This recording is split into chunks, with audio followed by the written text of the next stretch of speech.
বর্তমান সরকার কেন্দ্রীয় সরকারের সাগরমালা টিমকে যুক্ত হয়েছি। আমরা কোস্টাল বেল্টে প্রচুর কাজ করব, সাগরমালা টিমকে সেই কাজ করার সুযোগ রয়েছে। সেটা আজকে আমি একটু উল্লেখ করেছি, কিন্তু বিস্তারিত আলোচনা করিনি, কারণ আজকের বিষয়টা আলাদা। আমি এখান থেকে সরকারের পক্ষ থেকে আবারও বলি, মৃত্যুর ক্ষতিপূরণ অর্থ দিয়ে হয় না, 5 লাখ করে টাকা দিয়েছে। উপযুক্ত পরিবারগুলো যারা আছে তাদেরকে আমরা পুলিশকে বলেছি হোমগার্ডে অথবা সিভিক ভলেন্টিয়ার্সে একটা করে কাজের ব্যবস্থা করে দিতে হবে, কারণ তাদের বাড়ির লোকেরা চায় না কেউ সমুদ্রে যায়। স্বাভাবিক একটা শক্ত কাজ করছে। তা আমরা এমনি ফিশারম্যানদেরকেও আমাদের প্রোটেকশন দিতে হবে। এরকম ঘটনা আমাকে প্রণববাবু বলছিলেন প্রতি বছরই বলে। সরকার কোনো ভূমিকা পালন করে না। প্রথমবার সরকার কিছুটা কেন অনেকটাই, তাদের কথা আমার কথা।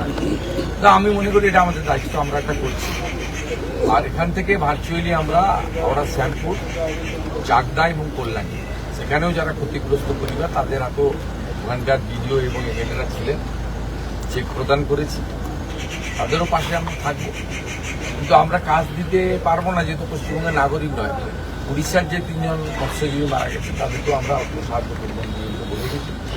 তিনি আমাদের সচিবালয় যোগাযোগ করে তাদেরকেও আমরা সমপরিমাণ অর্থ দেব। এনারা বিমা সহ অনেকগুলো বিষয়ে ফিশারম্যান অর্গানাইজেশন তারা উদ্যোগ গ্রহণ করছেন। আমরা কন্ট্রোল রুম এবং আধুনিক দূরভাষ ব্যবস্থার মধ্য দিয়ে আবহাওয়া খারাপ থাকলে তাদের কীভাবে ফিরিয়ে আনা যায় আগে জানিয়ে দিতে পারি, অথবা কেউ বিপদে পড়লে দ্রুততার সঙ্গে কি করা যায় সেটা দেখা। কোস্টাল থানাগুলো তৈরি হয়েছে, কিন্তু না আছে লোকজন, না আছে পুলিশের আধুনিক বোট সরঞ্জাম ইত্যাদি।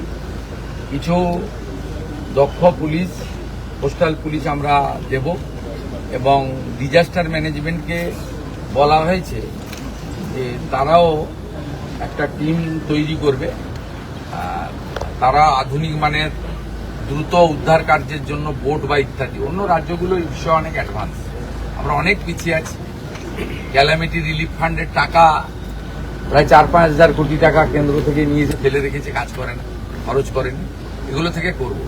এর আগে জানেন তারাতলা ইনসিডেন্টের পরে স্টেট ডিজাস্টার রেসপন্স ফোর্স এটাকে আমরা তৈরি করছি, যেটাতে কলকাতাতে একটা টিম থাকবে, বড় টিম, পাহাড়ে থাকবে, সুন্দরবনে থাকবে।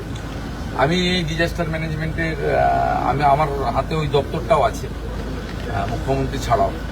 আমি প্রিন্সিপাল সেক্রেটারি রাজেশ সিনহাকে এবং ডাইরেক্টর ডিজি যিনি আছেন সঞ্জয় সিং, আমি কালকে নির্দেশ দিয়ে দেবো দীঘার জন্য একটা 50 জনের টিম তৈরি করার জন্য, যাতে আধুনিক সরঞ্জাম নিয়ে দীঘা সম্পর্ক এই মোহনাতে তারা থাকে। তার ফলে আমাদের একদম ধরে নিন আপনি খেজুরির ওই আমাদের মোহনা যেটা বিজলি বা তালপাটি, ওই মোহনা থেকে শুরু করে একদম জয়পুর পর্যন্ত বিস্তীর্ণ এলাকায় একটা কুইক রেসপন্স টিম আমাদেরও তৈরি করা দরকার বলে মনে হয়েছে। এই কথাগুলি আলোচনা হয়েছে, চেকটা প্রদান করেছে।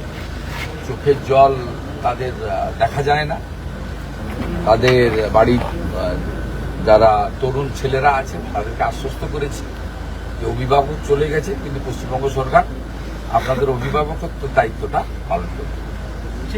অন্নপূর্ণা ভান্ডার বা আয়ুষ্মান প্রকল্প মতো যেগুলো রাজ্য সরকারের প্রকল্প আছে এগুলো কি পাবে তো? আয়ুষ্মান কেন পাবে? সেটা তো কোনো ব্যাপার নেই। আমি যে পরিবারগুলো আছে তাদেরকে আমি পরামর্শ দিলাম যে যারা অকালে উইডো হয়ে গেলেন, আমি বিডিও রামনগর ওয়ানকে বলেছি তাদেরকে অন্নপূর্ণা যোজনা দেখলাম যে পেয়েছেন একজন বিডিও, আর একজন হয়তো পাননি।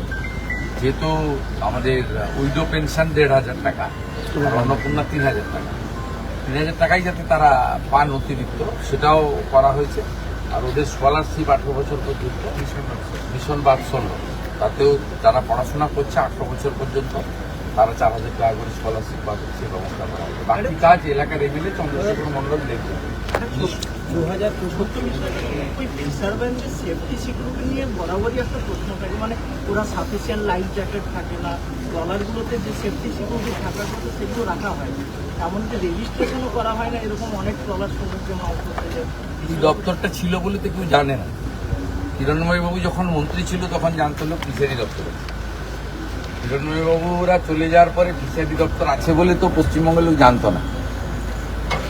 যা আমরা ফিশারি দপ্তর আছে বলে এটা বোঝাবো। আর দেশে তো স্বাধীনতার পরে ফিশারি দপ্তরটাই ছিল না। নরেন্দ্র মোদীজি আসার পরে তিনি আলাদা করে এগ্রিকালচার দপ্তর থেকে বের করে ফিশারি দপ্তর করেন। মৎস্য সাথী, প্রধানমন্ত্রী মৎস্য সাথী প্রকল্প থেকে এবারে যে সাগরমালা ট্যুর গাইডলাইন এসছে, তাতে ফিশারম্যানদের কোস্টাল বেল্টে এত কাজ করা যাবে যেটা আগামী 1 বছরের মধ্যে আপনাদের চোখে পড়বে। অতএব আগের লোকেরা কখন ধান রোপণ করতে হয়, কখন ধান কাটতে হয়, তারা জানতোই না। একটা পাড়াতে তো 18 জন মন্ত্রী ছিল, 40টা দপ্তর ছিল। কালীঘাটের একটা পাড়াতেই তো সব মন্ত্রী ছিল। তারা জানবে কি করে ফিশারি কি, ফিশারম্যান কি, ট্রলার কি, ফিশিং কখন করতে হয়? না জানলে যা হয় তাই। আমরা জানি, কোস্টাল বেল্টের লোক, রোনা আবহাওয়ার লোক, আমরা সব জানি। 2024 সালে কারণে বহু ট্রলার প্রতি বছরই হ্যাঁ?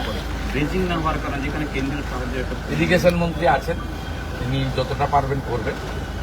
এর আগে শঙ্করপুরে অনাদিবাবু লজের ওই পোর্শন থেকে শুরু করে এই পর্যন্ত আমি মন্ত্রী ছিলাম ইরিগেশনের, আমি বানিয়ে দিয়েছিলাম। পরে এতদিন হয়ে গেছে, প্রতি বছরই বান আসে, থানাছাড়ির পোর্টাল আসে, বিভিন্ন সাইক্লোন, কখন জজ, কখন আমফান, কখন ইত্যাদি ইত্যাদি আসে। এটাতে ক্ষতিগ্রস্ত হয়েছে, সারানো হয়নি। ফিশারি মিনিস্টারকে বলেছি স্কিম তৈরি করুন, আপনার ডিপার্টমেন্টে টাকা থাকলে করে দিন, যদি অ্যাডিশনাল টাকা লাগে ফিনান্সে পাঠানো হবে।